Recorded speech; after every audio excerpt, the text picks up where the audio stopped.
Antonio Inoki versus Muhammad Ali. And the most famous shoot in modern times, at least, and we've told the story before, and books have been written about it. But basically, it was going to be a work. Ali was not rolling in money at the time. He'd spent a lot of money, and he'd been out of boxing from 67 to 70, and then even the purses now with Frazier. When you go back and look at the money they were making at that time, it wasn't like De La Hoya and Floyd Mayweather, blah, blah, blah. So Inoki had the idea of bringing in people from different fighting disciplines, karate guys and Muay Thai guys and kickboxers and whatever, to have mixed matches and prove that he was the best fighter in the world because he was the top star of New Japan, and that was they were more shoot than Baba, who was traditional NWA style. So he's going to give him $6 million to come over and do the job, which Ali agreed to. And long story short, too late.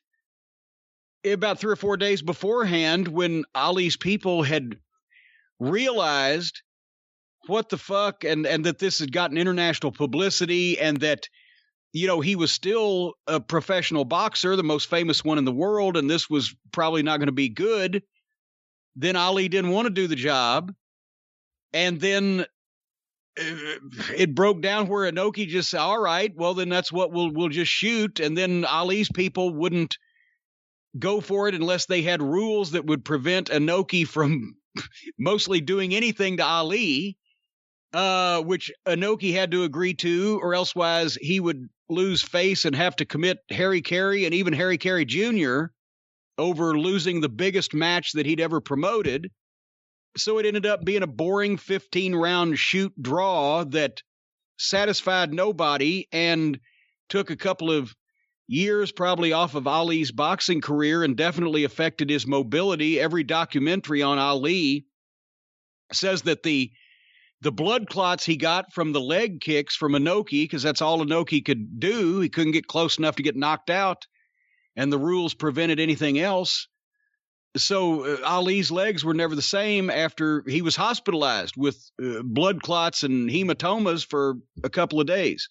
So that was at first it was a work, but by the time they both went in the ring, they both knew it was going to be a shoot, which is why it sucked, because both of them were scared to lose the match, and neither one of them were allowed to do strictly their fighting discipline where they felt confident.